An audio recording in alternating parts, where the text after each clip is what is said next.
Nos damos la bienvenida a la casa del Señor, abrimos su santa palabra, deseando que nuestro buen Dios llene con ella nuestros corazones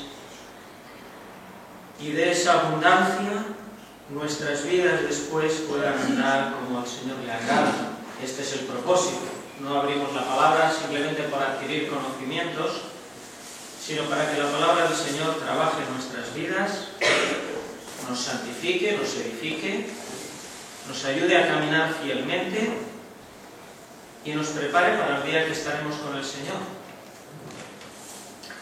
Hemos leído este pasaje en 2 de Timoteo, en el capítulo 1, los últimos versículos, y quisiera decir a modo introductorio que Dios tiene sus propósitos con cada uno y su forma en las cosas, y que no siempre es igual la manera como el Señor va dirigiendo nuestras vidas y nuestros ministerios cristianos.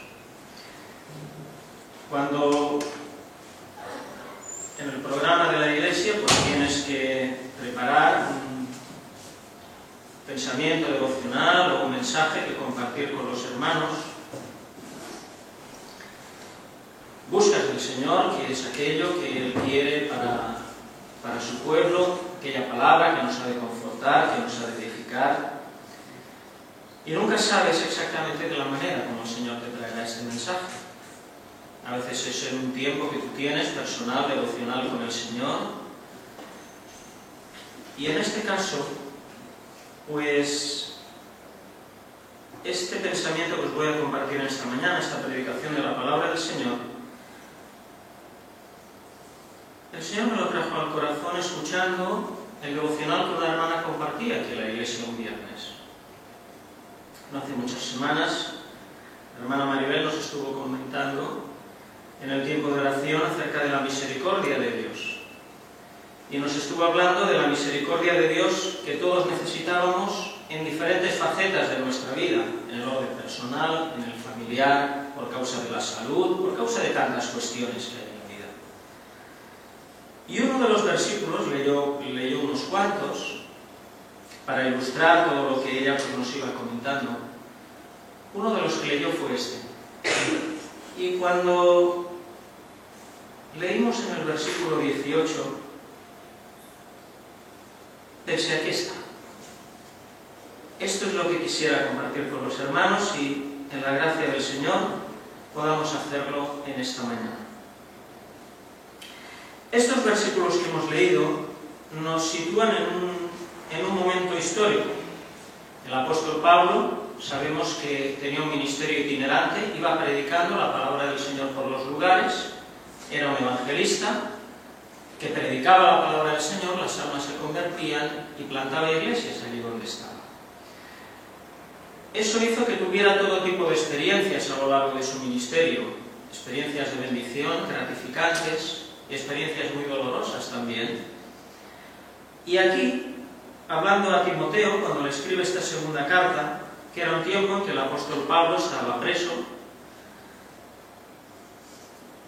hace un poco de balance muy breve sobre algunas cuestiones y en el versículo 15 le habla de Asia y dice que todos los que habían estado en Asia le habían sido contrarios a la tarea evangelística que le estaba haciendo. Ya sabes esto, que me han sido contrarios todos los que son en Asia, de los cuales son Figelio y Hermógenes. Estos dos serían los cabecillas de algún tipo de movimiento contrario al Evangelio, los cita a ellos particularmente, pero había pues mucha gente contraria. De manera que encontró en su ministerio personas que le quisieron mal, no solo a él, sino a la obra del Señor, que los había entonces, los hay ahora y los habrá hasta el fin de los tiempos. Pero también habla a Timoteo de un hermano en la fe, Onesíforo, que fue todo lo contrario, porque lo presenta como un hermano que le hizo bien a él, a los hermanos en la fe y a la obra de Dios. Dice, dé el Señor misericordia a la casa de Onesíforo, que muchas veces me refrigeró y no se avergonzó de mi cadena. Antes, estando él en Roma, me buscó solícitamente y me halló. Dele el Señor que haya misericordia cerca del Señor en aquel día. Y cuánto nos ayudó en Éfeso, tú lo sabes mejor. Un hermano Onesíforo, ayudador de los hermanos en la obra, cuando estuvieron en Éfeso, les ayudó. Éfeso también estaba en Asia, es decir, que había los contrarios, pero también hermanos en la fe que les ayudaron. Uno de ellos, este Onesíforo, les ayudó cuando estaban activos en la obra, en los viajes, y ayudó a Pablo también cuando ya estaba preso. Dice que muchas veces me refrigeró y no se avergonzó de mi cadena. Cuando estaba en Roma, preso el apóstol, Onesíforo, dice que le buscó diligentemente, le halló allí donde estaba preso, y dice que muchas veces le refrigeró. Así que vemos un corazón ocupado en ayudar a las necesidades del hermano de la fe, conforme a sus posibilidades, porque lógicamente, si Onesíforo no hubiera estado en Roma, no hubiera podido refrigerar a Pablo, hubiera podido orar por él allí donde estuviera, pero el hecho de que estuviera en Roma le permitió buscarle, hallarle y poder servirle en esta situación tan difícil que era estar en la cárcel. Siendo que este hermano había hecho mucho y bueno por Pablo y por sus compañeros en la obra y por la obra del Señor, el apóstol Pablo tiene un deseo para con Onesíforo, para con él y para con su casa. Y el deseo que tiene y que espera y desea que el Señor le conceda es que tenga misericordia de él y de su casa. Qué hermoso es que un creyente desee que Dios tenga misericordia de un hermano en la fe. Ese es un sentimiento hermoso. No otros que a veces pululan por nuestros pensamientos o que brotan de nuestros corazones, que son diferentes, que no son honrosos. Pero este sí, el deseo de que Dios tenga misericordia de cada uno, por sus circunstancias, por sus necesidades, por causa del servicio fiel que han hecho, que Dios les tenga misericordia. Pero es notable, en este pasaje que hemos leído, que el apóstol desea por 2 veces que el Señor tenga misericordia de Onesíforo. En el versículo 16 lo vemos la primera vez: del Señor misericordia a la casa de Onesíforo. Y en el versículo 18 lo volvemos a encontrar: del el Señor que haya misericordia. 2 veces. Lo cual ya nos implica que hay un deseo real, firme, ferviente de Pablo porque esto sea así. Pero además de que lo desea por 2 veces, lo desea en 2 tiempos diferentes. Fijémonos que en el versículo 16 dice: del Señor misericordia a la casa de Onesíforo. Está hablando del tiempo presente, de ahora, que se la dé ahora. Pero el versículo 18 nos proyecta al futuro, porque dice: debe el Señor que haya misericordia cerca del Señor. ¿Cuándo? En aquel día. Nos está hablando de un tiempo que no es ahora, que está por venir, está hablando del futuro, que en aquel día le dé el Señor misericordia. Así que tenemos completo el deseo de la misericordia de Pablo para con este hermano, que se la dé ahora y que se la dé en el futuro. Cuando nos hablamos de la misericordia de ahora, la conocemos bien, porque todos la experimentamos todos los días.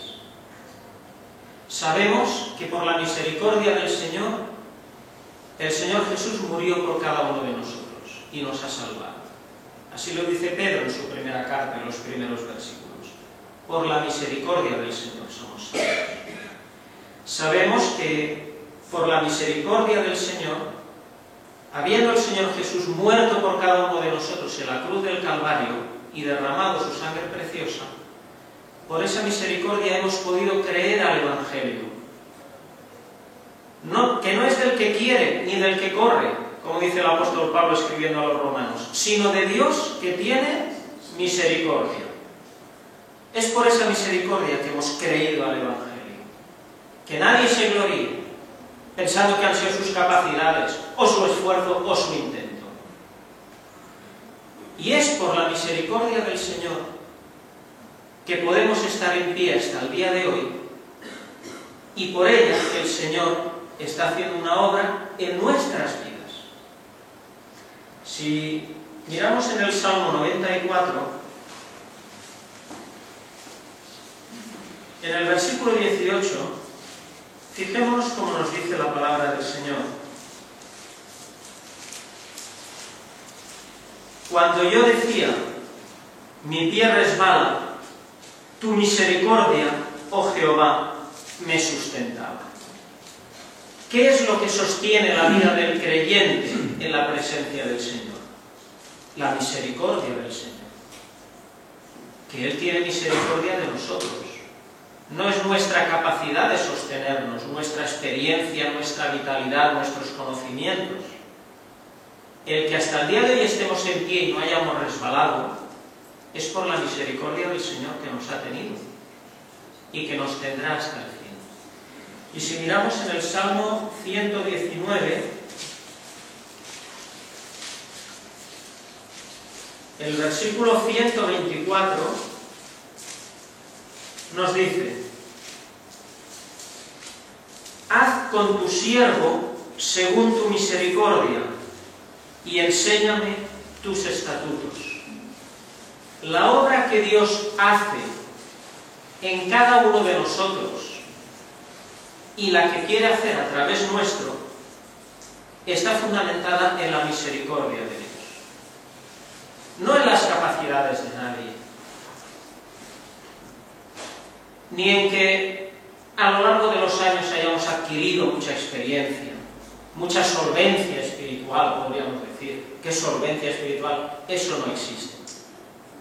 Lo único que existe es la misericordia del Señor, que es la que hace la obra en cada uno de nosotros. Haz con tu siervo según tu misericordia. Así era entonces con el salmista en el Antiguo Testamento, y así es hoy con los creyentes en la dispensación de la gracia. Es la misericordia del Señor la que hace su obra en nosotros. Entonces, de la misericordia presente conocemos, porque cada día podemos palparla y gustarla.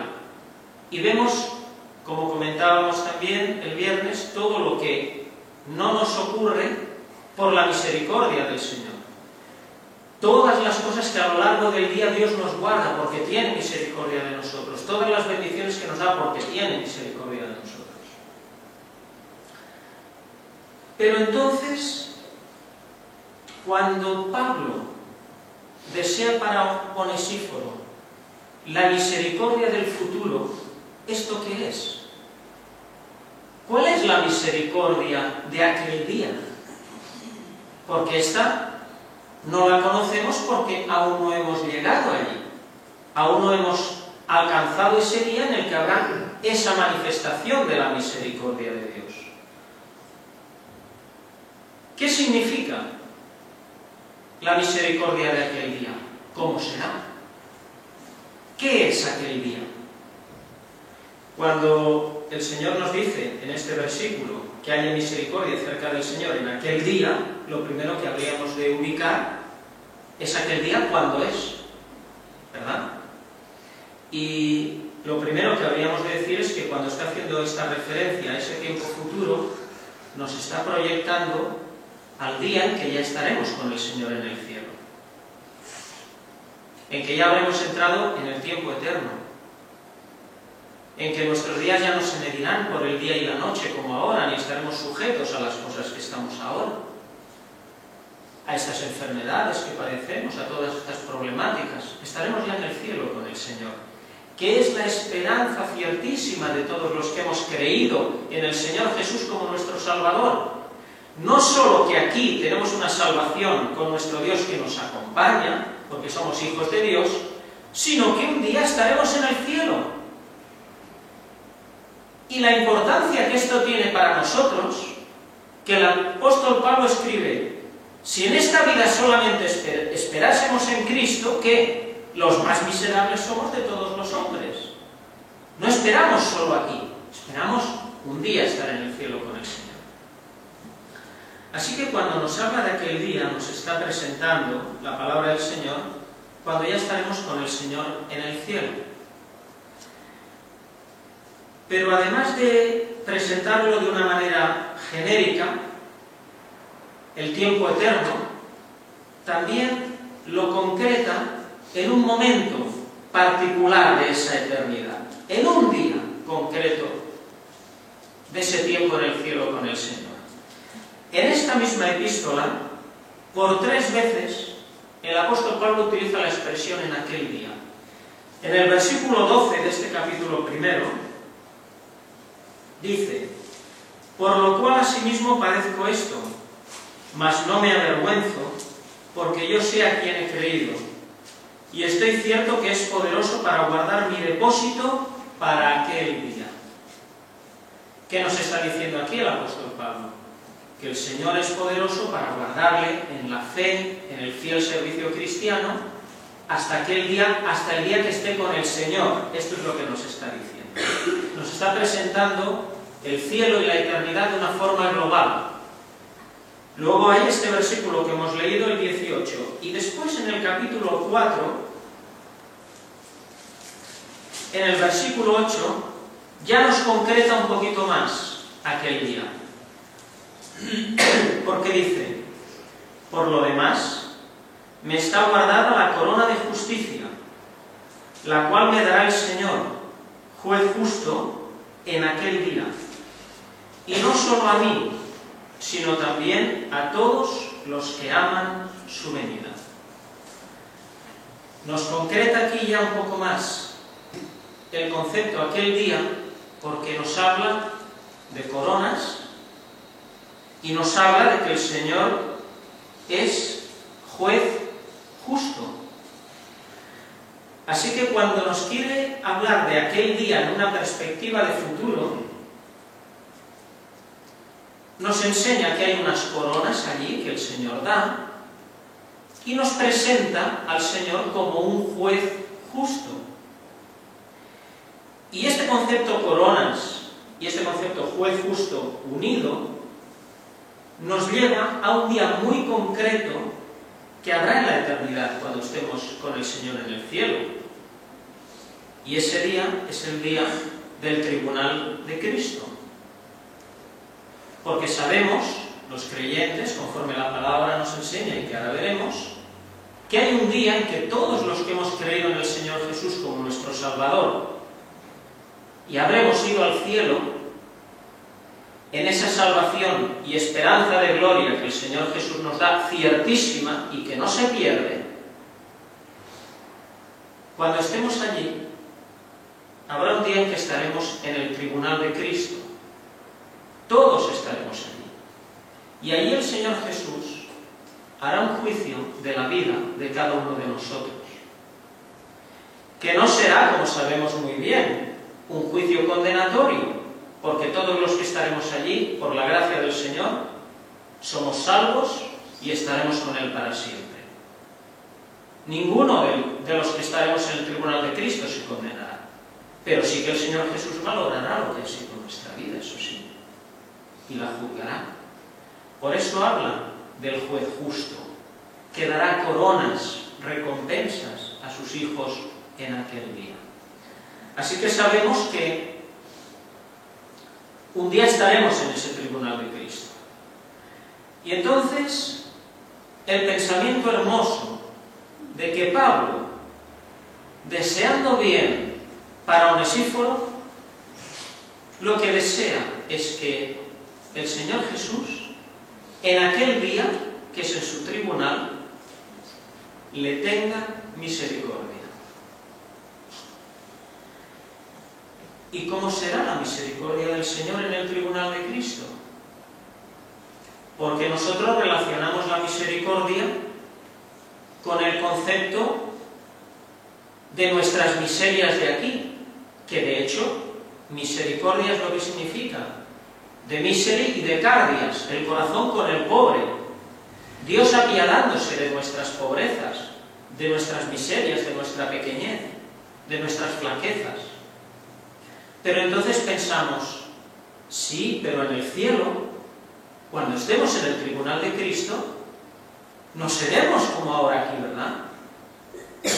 Porque lo primero es que habremos sido transformados. ¿O no lo dice así la palabra del Señor? ¿Cómo dice el apóstol Juan en su primera carta? Seremos semejantes a Él porque le veremos como Él es. El Señor Jesús nos transformará a su imagen. Seremos semejantes a Él. Tendremos un cuerpo de gloria. Ya no pecaremos. Seremos santos. Seremos perfectos delante del Señor. Entonces parecería como que el concepto misericordia en ese estado en que estaremos entonces ya no cuadrará. Y sin embargo vemos que es una realidad. Porque el apóstol Pablo lo desea para Onesíforo ese día en concreto. Y si lo desea y está inspirado y registrado en las Sagradas Escrituras, es porque es así. No ha tenido una alucinación el apóstol Pablo, ni una imaginación de algo imposible. Es que en aquel día habrá misericordia del Señor para los creyentes, aun en el estado en que estaremos entonces. Y si eso se dará en aquel día, es porque será necesario. Porque Dios no hace nada porque sí. Dios no hace sin razón, como dice en 1 Corintios. Todo lo que Dios hace es porque debe ser hecho. Dios es justo y es perfecto y es fiel. Entonces nos encontramos que en un estado de gloria como el que estaremos entonces, transformados en imagen del Señor, será necesario que en aquel día, en el tribunal de Cristo, el Señor Jesús tenga misericordia de nosotros. ¿Y esto cómo será? Nos preguntamos, ¿verdad? ¿No tenemos la curiosidad, la inquietud? ¿No nos preguntamos, ¿y cómo será esto? Para entender esto un poquito, lo primero que hemos de ver es el concepto de lo que es este tribunal de Cristo. Porque desde el momento que es un tribunal, es que es un lugar donde algo ha de ser juzgado, ¿verdad? Los tribunales, ¿qué son? Son lugares donde se hace juicio. Nosotros tenemos aquí nuestros tribunales civiles, penales, sociales, de familia y de todo tipo, donde hay un juez que juzga una situación. El tribunal de Cristo será un lugar de juicio, insistimos, no condenatorio, pero sí para juzgar la vida del Hijo de Dios, de cómo ha servido al Señor. Y siendo que es un lugar de juicio, tiene que haber un juez, que es el Señor Jesús, que por eso es el tribunal de Cristo. Y en todo juicio del Señor hay dos elementos que son indispensables. Mejor dicho, diríamos, en todo juicio de Dios, mejor explicado, todas las virtudes y atributos de Dios se han de manifestar. De esto nos hablaba Óscar el domingo pasado cuando nos hablaba del orden en Dios, ¿verdad? Muy bien explicado y muy bien argumentado doctrinalmente, como lo hizo Óscar. Muy bien preparado. En todo lo que Dios hace, todas sus virtudes y atributos se manifiestan al unísono y perfectamente siempre. Nada queda al margen que no se manifieste.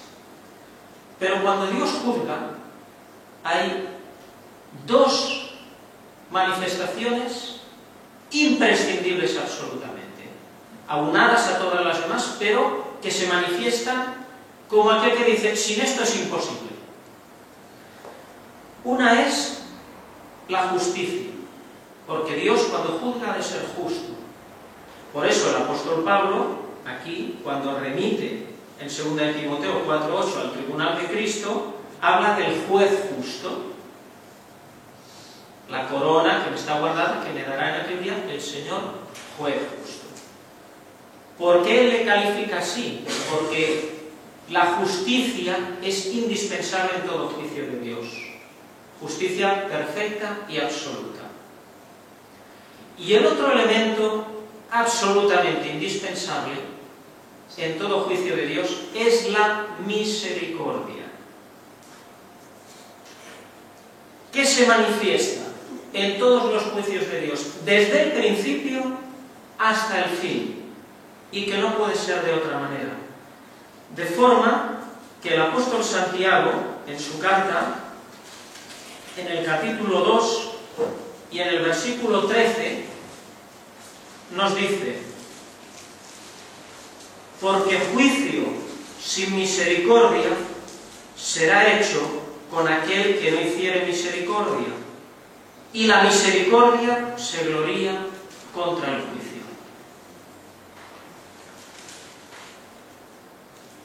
Dice el Señor en su palabra que juicio sin misericordia será hecho con aquel que no hiciere misericordia. Y esto que Dios lo inspira así a Santiago para que lo escriba en su epístola y llegue hasta todos nosotros, es porque Dios es el primero que lo hace así. Si Dios no lo hiciera así, no podría inspirar a nadie a que lo hiciera de esta manera. De forma que todos los juicios de Dios, desde el principio hasta el fin, son juicios caracterizados por la misericordia.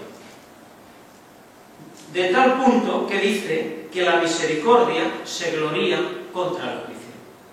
Que hay juicio, sí, pero que en él la misericordia tiene una parte abundantísima de manifestación siempre en Dios. Que eso es lo que significa la misericordia se gloría contra el juicio. No que no se ha de juzgar, como alguien podría pensar, bueno, pues como Dios es misericordioso no juzga nada. No, Dios tiene que juzgar todas las cosas porque es justo. Pero en esa justicia del juicio de Dios, la misericordia se manifiesta abundantísimamente siempre. De manera que esos dos elementos forman parte de todo juicio de Dios, y no será de otra manera en el tribunal de Cristo, que también será un juicio de Dios a las obras de sus hijos.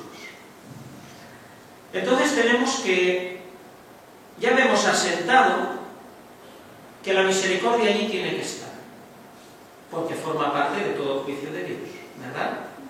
Pero ahora vamos a ir a las particularidades, a lo más concreto de ese tribunal en concreto.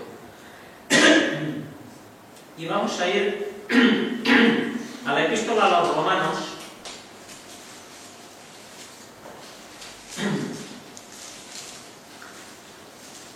al capítulo 14, y los versículos del 10 al 12, donde nos dice así la palabra del Señor: mas tú, ¿por qué juzgas a tu hermano? O tú también, ¿por qué menosprecias a tu hermano? Porque todos hemos de estar ante el tribunal de Cristo. Porque escrito está: vivo yo, dice el Señor, que a mí se doblará toda rodilla, y toda lengua confesará a Dios. De manera que cada uno de nosotros dará a Dios razón de sí. Fijémonos que aquí nos presenta este pasaje el tribunal de Cristo, y ya lo nombra por ese nombre. No es que sea un nombre que nosotros nos hemos inventado, como buscando ¿cómo podríamos llamar a ese momento? Pues llamémosle así. Vemos que el Señor en su palabra le llama así a ese día y a ese juicio de Dios, el tribunal de Cristo. Nos dice que el versículo 12 dice: de manera que cada uno de nosotros dará a Dios razón de sí. Aquí nos está diciendo que todos nosotros estaremos allí, no faltará ninguno. Alguien podría pensar, tal vez yo me escapo de aquí. No, no. Cada uno de nosotros, todos estaremos allí. Y esto ya es algo que nos tiene que hacer pensar. Y además, en esta expresión, cada uno de nosotros, no solo implica que todos estaremos allí, sino que será un juicio individual, particular de cada uno. Aunque estaremos todos allí, estaremos todos juntos, pero después el Señor juzgará particularmente la vida de cada uno. De manera que estaremos, aun con todos los santos, cada uno delante del Señor. No es eso de que en medio del bulto a uno no se le ve. Eso a veces aquí sí que se hace. En la mili se hacía. En medio del bulto, a ver si a uno no le ve. En el tribunal de Cristo no. Allí el cada uno es una presentación particular de cada uno delante del Señor. Y cada uno delante del Señor, fijémonos como nos dice, dará a Dios razón de sí. Que esto es algo que ha tenido una cierta controversia a lo largo de los tiempos. Hay hermanos que defienden que delante del tribunal de Cristo ningún creyente abrirá la boca. Estaremos delante del Señor, Él nos juzgará y ya está. Pero fijémonos lo que nos dice la palabra del Señor. Cada uno de nosotros dará a Dios razón de sí. Y esto es muy importante porque viene al concepto misericordia, que es del que nos estamos hablando. Que cada uno dará a Dios razón de sí, ¿qué quiere decir? Cuando uno ha hecho algo y otro viene y le pide explicaciones, el otro ¿qué hace? Pues explica lo que ha hecho y por qué lo ha hecho, ¿verdad? Diríamos que eso es lo que es dar razón uno de algo, más o menos. No sé si lo es explicar bien, pero dar razón de algo más o menos es esto, ¿no? Con el elemento sustancial de que esta expresión dar razón, que aquí aparece, en el original griego es la palabra griega logos, que significa palabra, expresión, hablar. Así que nos encontramos que un día estaremos delante del Señor y daremos razón al Señor de nuestra vida. Le explicaremos al Señor nuestra vida. Es fundamentalmente lo que aquí nos está diciendo. ¿Y qué tiene que ver esto con la misericordia? Mucho. Porque Dios, que es el juez justo y que todo lo sabe, no necesita que yo le dé explicación de nada para saber lo que Él ha de juzgar. ¿O sí necesita el Señor que yo le explique algo?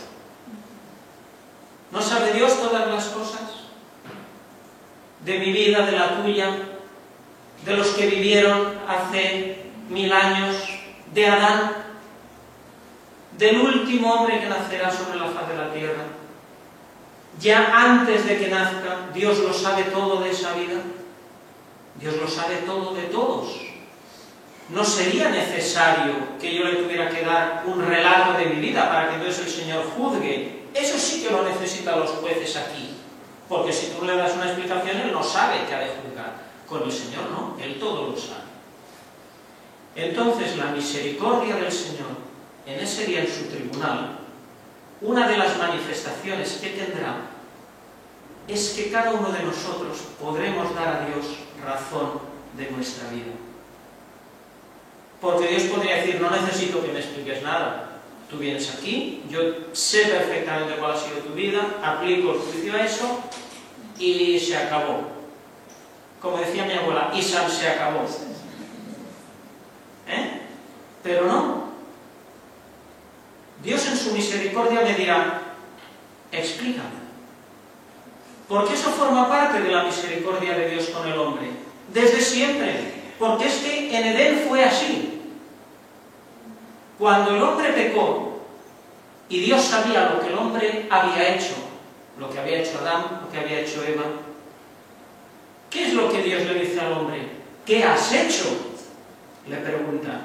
Y entonces el hombre, ¿qué hace? Le explica. Se lo explica a su manera.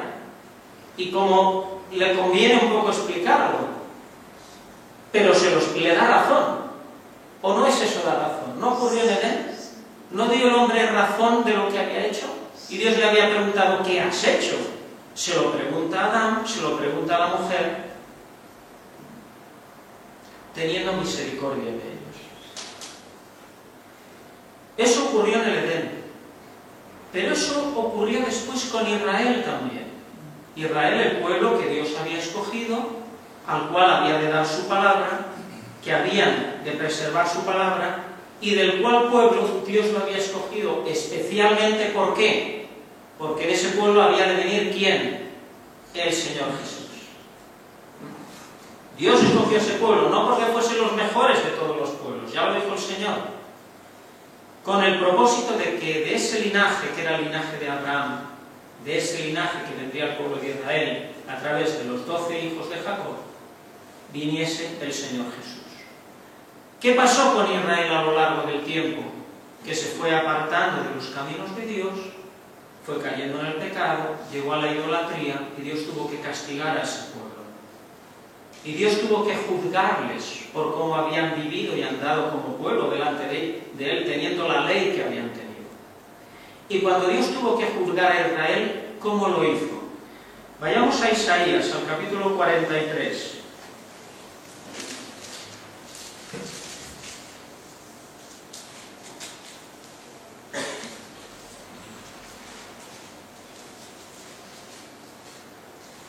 Isaías 43,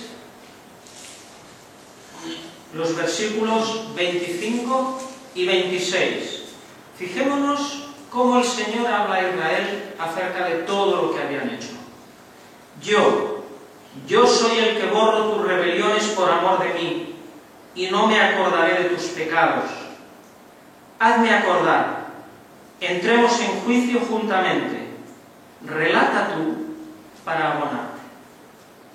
¿Cómo habla el Señor a su pueblo? ¿Qué le dice? Yo sé todo lo que has hecho, porque le habla de rebeliones, le habla de pecados. Dios lo sabía. Pero fijémonos cuando llega al versículo 26, el carácter misericordioso del Señor. Hazme acordar, entremos en juicio juntamente, relata tú para abonarte. Le está diciendo, explícame, dame razón de lo que has hecho y por qué lo has hecho. Que Dios no lo necesitaba, pero se lo pide a su pueblo.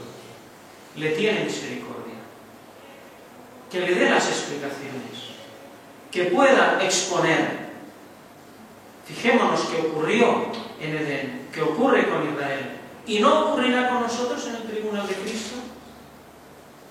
¿No querrá el Señor escuchar nuestra voz? Lo que cada uno de nosotros le diremos en aquel día, qué responsabilidad. ¿Nos damos cuenta? Pensemos en esto. ¿Qué responsabilidad, Señor? ¿Qué te diré? No nos preocupemos, que tendremos buena memoria allí. Aunque aquí no la tengamos, digamos, yo no me acuerdo de nada. Allí la tendremos, no nos preocupemos. Y podremos dar una buena explicación de todo, para que el Señor pueda juzgarlo todo, delante nuestro. Así que nos encontraremos con esto. Y es que el hecho de que Dios nos oiga forma parte de su misericordia para con nosotros. Por eso, en el Salmo 69 encontramos dos versículos que nos hablan de esto.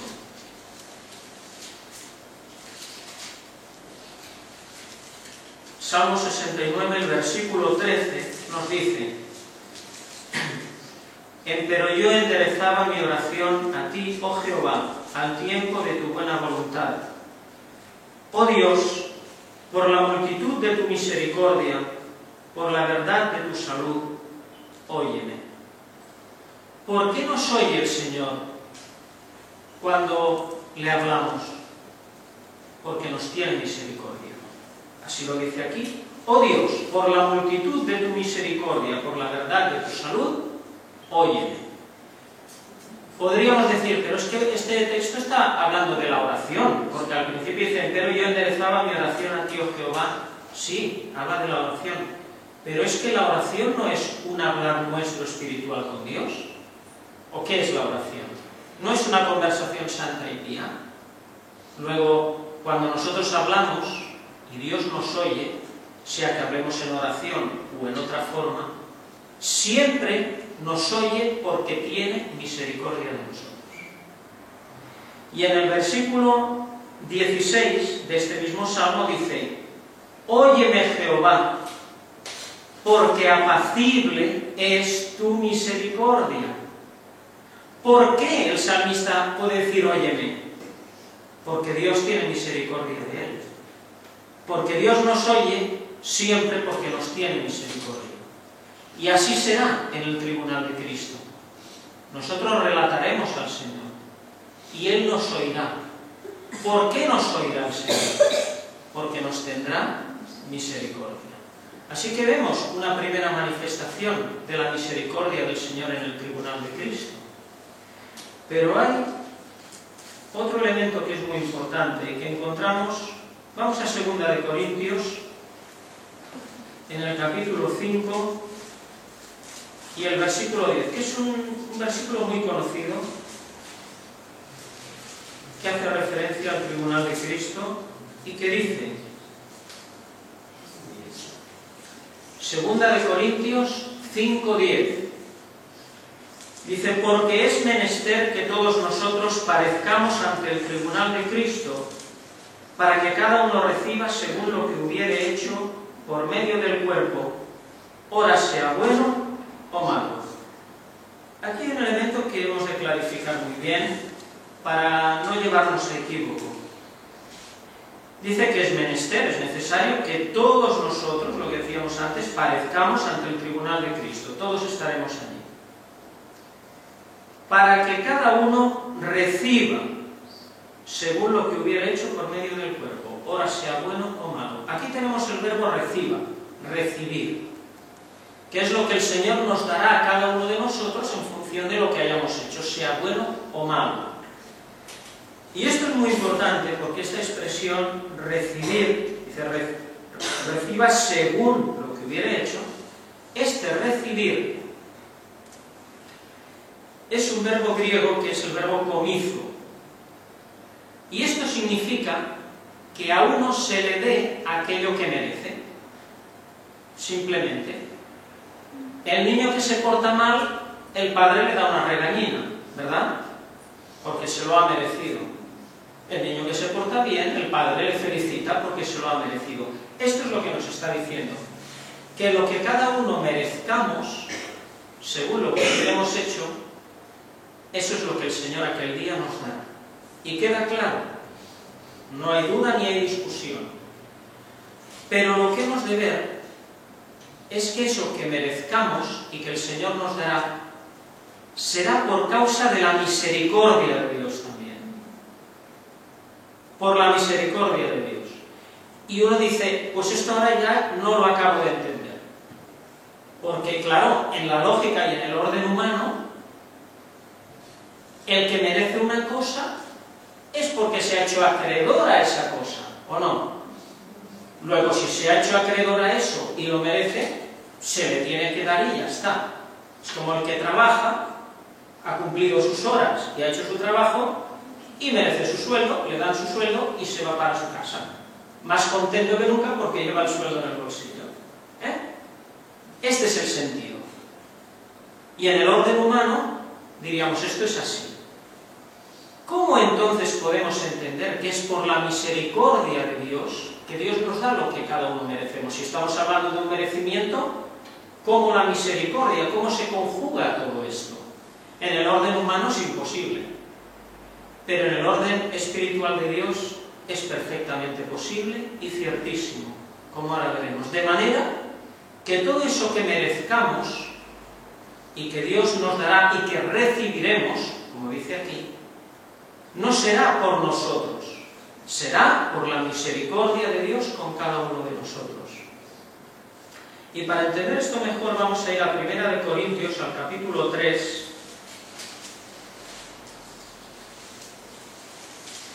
donde leeremos los versículos del 11 al 15, que también son los versículos que nos hablan del tribunal de Cristo, aunque no lo cita por el nombre. Dice, porque nadie puede poner otro fundamento que el que está puesto, el cual es Jesucristo. Y si alguno edificare sobre este fundamento oro, plata, piedras preciosas, madera, heno, hojarasca, la obra de cada uno será manifestada, porque el día la declarará, porque por el fuego será manifestada, y la obra de cada uno cual sea, el fuego hará la prueba. Si permaneciere la obra de alguno que sobreedificó, recibirá recompensa. Si la obra de alguno fuere quemada, será perdida. Él empero será salvo, mas así como por fuego. Hasta aquí la lectura. Vemos el momento del tribunal de Cristo y los dos elementos. El positivo, las cosas buenas que se recompensarán, y el negativo, las cosas que no servirán. Dice que hay un fundamento que es Jesucristo y que todos edificamos encima. Edificamos de una manera o de otra, pero edificamos. Podemos edificar oro, plata o piedras preciosas, que es lo que pasará la prueba del fuego de Dios y glorificará al Señor por toda la eternidad. Podemos edificar madera en hojarasca, que el fuego de Dios lo quemará, y de aquello nunca más se supo, ni glorificará al Señor, ni nos servirá a nosotros para nada. Entonces tenemos estos dos elementos, el positivo y el negativo. Lo bueno y lo no bueno, lo malo, en nuestras vidas. Y entonces, en estos dos elementos, dice, si permaneciere la obra de alguno que sobreedificó, recibirá recompensa. Volvemos a lo mismo que habíamos leído en 2 Corintios 5. Recibirá lo que hubiera hecho, y aquí dice, recibirá recompensa. Las coronas de las que habíamos leído que hablaba el apóstol Pablo. Bien. Entonces, ¿cómo es que si recibiré recompensa por lo que haya hecho bien, eso dependa de la misericordia de Dios y no de lo que yo haya hecho para el servicio del Señor? Porque hay algo muy importante que tenemos que entender, y es que hemos dicho que todos los que estaremos allí seremos salvos, hijos de Dios, que el Señor Jesús nos ha comprado al precio de su sangre preciosa, que hemos creído en el Señor como nuestro Salvador personal. Pero además de hijos salvados, somos siervos del Señor. Somos hijos y somos siervos. Tenemos el estado de hijos y tenemos la condición de siervos. Y la condición de siervos, ¿en qué manera nos condiciona delante del Señor? Pues el mismo Señor Jesús nos lo explicó y nos lo enseñó muy claramente. En Lucas, en el capítulo 17, aquí entenderemos perfectamente de lo que estamos hablando. ¿Y por qué de la importancia de la misericordia en aquel día? Lucas 17, los versículos del 7 al 10. Dice, ¿y quién de vosotros tiene un siervo que ara o apacienta, que vuelto del campo le diga luego, pasa, siéntate a la mesa? ¿No le dice antes, adereza que cene y arremángate, y sírveme hasta que haya comido y bebido, y después de esto come tú y bebé? ¿Da gracias al siervo porque hizo lo que le había sido mandado? Pienso que no. Así también vosotros, cuando hubierais hecho todo lo que os es mandado, decid, siervos inútiles somos, porque lo que debíamos hacer, hicimos. El Señor Jesús toma el ejemplo de las cosas cotidianas para enseñarles a sus discípulos lo que es el servicio del cristiano, el servicio espiritual. Dice, ¿da gracias al siervo porque hizo lo que le había sido mandado? Pienso que no. Y dice el Señor, así también vosotros, cuando hubierais hecho todo lo que os es mandado, decid, siervos inútiles somos, porque lo que debíamos hacer, hicimos. Esa es nuestra condición. Nosotros somos siervos del Señor. Y todo lo que hagamos en la vida cristiana para Él, sea mucho, sea poco, todo lo estamos haciendo en una condición de siervos. Porque siervo es el que sirve.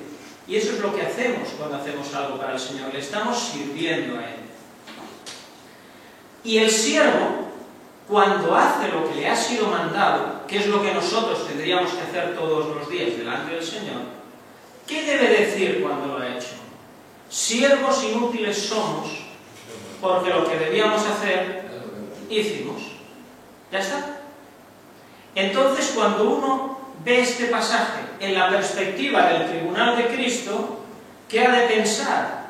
Que yo cuando esté allí realmente no mereceré nada por mí mismo y por lo que haya hecho, porque yo soy un siervo del Señor y lo que haya hecho lo habré hecho como siervo del Señor Y habré de decir cuando esté allí, Señor, siervo inútil soy, porque lo que tenía que hacer es lo que hice, y nada más. Entonces, desde esa perspectiva, ¿qué es lo que hará que yo pueda tener una recompensa allí en el cielo? No lo que yo merezca por lo que yo he hecho, por mis servicios, por mi obra, por mi trabajo en el Señor. No es esto, aunque dice recibirá recompensa. No es la recompensa por lo que he hecho. Es por la misericordia del Señor que me lo querrá dar. Esa es la diferencia. De manera que cuando dice, cada uno recibirá, no es recibirá por él lo que ha hecho él, es recibirá lo que merece por causa de la misericordia del Señor para con él. Porque él por sí mismo no merecerá nada, pero la misericordia del Señor dirá, dale. Ahí está. Entonces fijémonos, imaginémonos el tribunal de Cristo sin la misericordia del Señor Jesús. Nadie tendría ninguna corona, nadie tendría nada, porque todos somos siervos inútiles que hemos hecho lo que teníamos que hacer. ¿Quién se va a vanagloriar? ¿Quién se va a vanagloriar aquí o allí? Alguien podrá decir, mira Señor todo lo que hice, mira todo lo que edifiqué, cuánto oro, cuánta plata, cuántas piedras preciosas. Si a alguien se le ocurriera aquel día decir eso, el Señor le diría, siervo inútil, si hiciste lo que tenías que hacer. ¿Tengo que darte las gracias? Pienso que no. Has hecho lo que tenías que hacer. Ahora, la misericordia del Señor hará que merezcamos que algo se nos dé. Recibirá recompensa significa el Señor tendrá misericordia y querrá premiarte por eso que has hecho. Recibirá conforme a lo que hubiere hecho significa el Señor tendrá misericordia de ti y querrá darte lo que mereces conforme a su misericordia, no por ti o por lo que tú hayas hecho. ¿Nos damos cuenta de lo que es la misericordia del Señor en aquel día? ¿Pensábamos que eso sería así? ¿O pensábamos en la misericordia solo aquí porque es mi necesidad aquí? Sí que lo es, pero en la eternidad no necesitaré misericordia del Señor. Sí, también. Pero si tendré un cuerpo de gloria, pero fíjate si no hubiera misericordia del Señor, allí no tendrías ningún reconocimiento, ¿verdad? Así es la misericordia del Señor. De manera que, fijémonos, que cuando Pablo desea para Onesíforo que haya misericordia cerca del Señor en aquel día, lo que está deseando es que cuando Onesíforo esté en el tribunal de Cristo, el Señor tenga misericordia de él y le reconozca y recompense por todas las buenas cosas que hizo en el servicio a Pablo y a los hermanos en la fe. ¿Es un pensamiento hermoso desear esto para los hermanos? En la perspectiva del tribunal de Cristo, no solo aquí, aquí también. Que el Señor tenga misericordia de ti aquí y de tu casa, pero que también la tenga de ti allí y te reconozca las cosas. Es hermoso, ¿verdad? Porque en esa misericordia en la que el Señor reconocerá, además lo hará de una manera mucho más abundante de lo que debería ser. Porque su misericordia es así, no es escasa. Y hay aquel pasaje de los talentos en que el Señor Jesús enseña de aquel Señor que llama a sus siervos para hacer cuentas, y uno tenía 5 talentos y había ganado otros 5, y uno tenía 2 y había ganado otros 2. ¿Cómo le dice al final el Señor? Le dice, bien, buen siervo y fiel. ¿Cómo dice más? Sobre poco has sido fiel. ¿Y ahora cómo? Sobre mucho te pondré. Así que el reconocimiento que el Señor hará conforme a su misericordia, además será enorme. No una cosa pequeñita, mira, has hecho esto, mira, conforme a mi misericordia te reconoceré este poquitín. No, además será un reconocimiento enorme, grandísimo. Sobre poco has sido fiel, sobre mucho te pondré. Sobre mucho. Eso es la misericordia del Señor. Eso no es el mérito de nadie. Eso no puede ser el mérito de nadie. Eso es el mérito de la misericordia del Señor para cada uno de nosotros. Y así será en aquel día. Pero hay un elemento más y acabamos. Permitidme estos minutos. Porque dentro de esa misericordia que habrá en aquel día en el tribunal de Cristo, que hemos hablado de 2 cosas, podríamos hablar de más. hay aún una última que os quiero comentar, que para mí es la más preciosa. Y esto que hemos hablado lo es, cuidado. Pero es que esto otro, es que es una cosa que te asombra y que te maravilla y que no sabes qué decir ni cómo. Porque si volvemos al texto inicial, el de 2 de Timoteo 1, cuando el apóstol Pablo habla del deseo que tiene hacia Onesíforo en aquel día, y hemos visto que lo que desea es que el Señor en su misericordia le reconozca todo ese servicio fiel. Fijémonos cómo lo expresa. Dice, dele el Señor que haya misericordia cerca del Señor en aquel día. Dice que esa misericordia que desea que el Señor le dé, la halle de una manera muy concreta. Dice, cerca del Señor. Estamos en el tribunal de Cristo, estamos proyectados allí.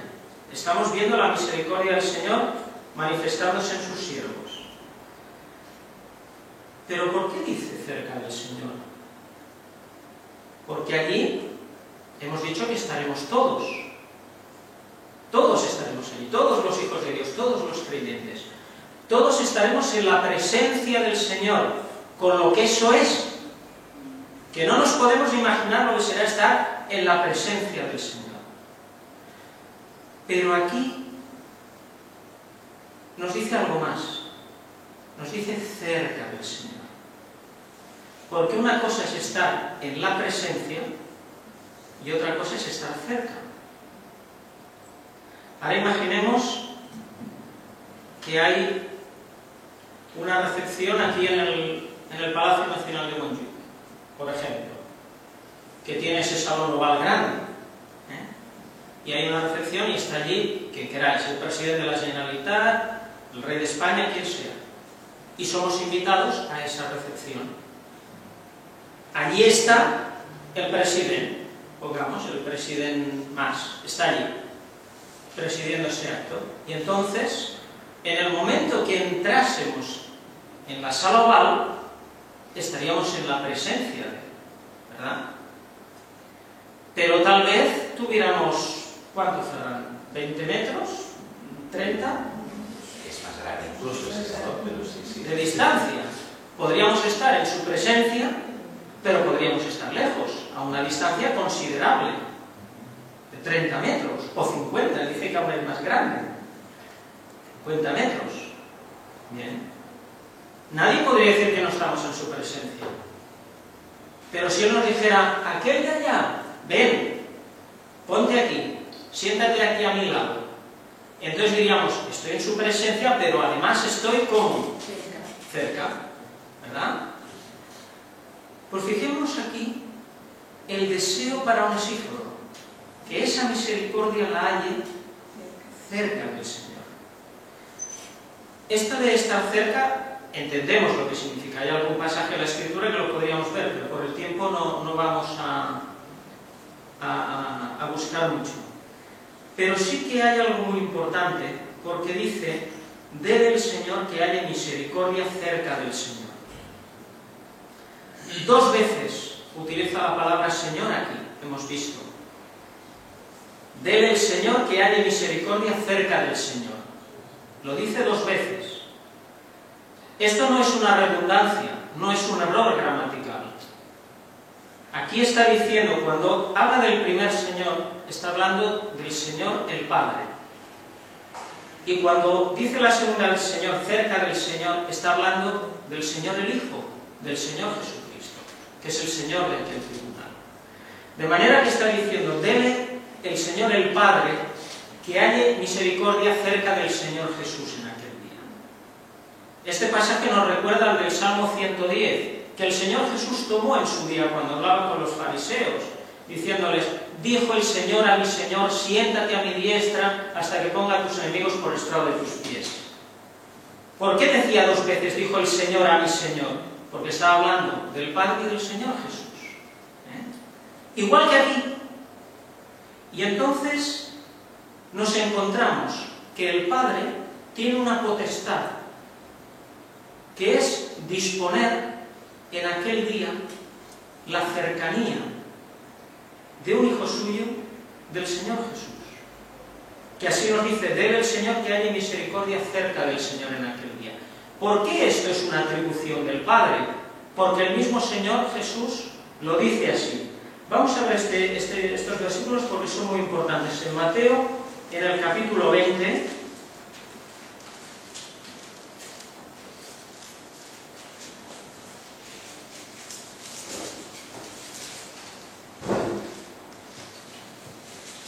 los versículos 20 al 23, fijémonos el episodio que ocurre aquí y cómo el Señor Jesús lo resuelve con una enseñanza, con una revelación maravillosa, profundísima. Dice, entonces se llegó a él, al Señor, la madre de los hijos de Zebedeo con sus hijos. Los hijos de Zebedeo eran Jacobo y Juan, adorándole y pidiéndole algo. Y él le dijo, ¿qué quieres? Ella le dijo, di que se sienten estos dos hijos míos, el uno a tu mano derecha y el otro a tu izquierda en tu reino. Entonces Jesús respondiendo dijo, no sabéis lo que pedís. ¿Podéis beber el vaso que yo he de beber y ser bautizados del bautismo de que yo soy bautizado? Y ellos le dicen, podemos. Y él les dice, a la verdad mi vaso beberéis, y del bautismo de que yo soy bautizado seréis bautizados. Mas el sentaros a mi mano derecha y a mi izquierda no es mío darlo, sino a aquellos para quienes está aparejado, ¿de quién? De mi Padre. Fijémonos que parecería que esta hermana le pidiera una locura al Señor. Le dijera, de que mis hijos se sienten uno a tu derecha y otro a tu izquierda en tu reino. Cuando dice eso, ¿de qué está hablando? Está hablando del cielo, ¿verdad? De cuando estarán en el cielo. Di que mi hijo, Jacobo, Juan, el que sea, uno a la derecha y otro a la izquierda. Y el Señor dice, no sabéis lo que pedís. No le dice, esto es imposible. No le dice, nadie se sentará a mi derecha ni a mi izquierda. ¿Verdad que no le dice eso? Le dice, no sabéis lo que pedís, porque esto no es mío darlo, sino para aquellos, para quienes está aparejado de mi Padre. De manera que el Padre tiene la potestad de establecer quién en el cielo se sentará a la derecha y a la izquierda del Señor Jesús. ¿Y cuál será nuestra cercanía del Señor Jesús allí? Esto lo dará el Padre. Y nosotros pensamos, bueno, yo no seré. ¿Cómo lo sabemos? El Señor Jesús dijo, no es mío darlo, del Padre a quien está aparejado. ¿Y si uno de los que está sentado a la derecha o a la izquierda del Señor Jesús es el hermano Julián? ¿Por qué no? ¿O la hermana María? ¿O el hermano Ferran? ¿Qué no sabemos? Nosotros diríamos, bueno, será Pedro, será Pablo. Yo no lo sé. El Señor no lo ha revelado. Es algo que está en la potestad del Padre.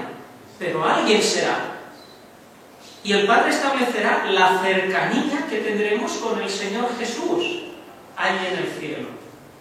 De manera que fijémonos que el apóstol Pablo, en esta sencilla frase que escribe a Timoteo, lo que nos está revelando. Nos está hablando de la potestad del Padre de establecer la cercanía con el Señor Jesús el día del tribunal de Cristo.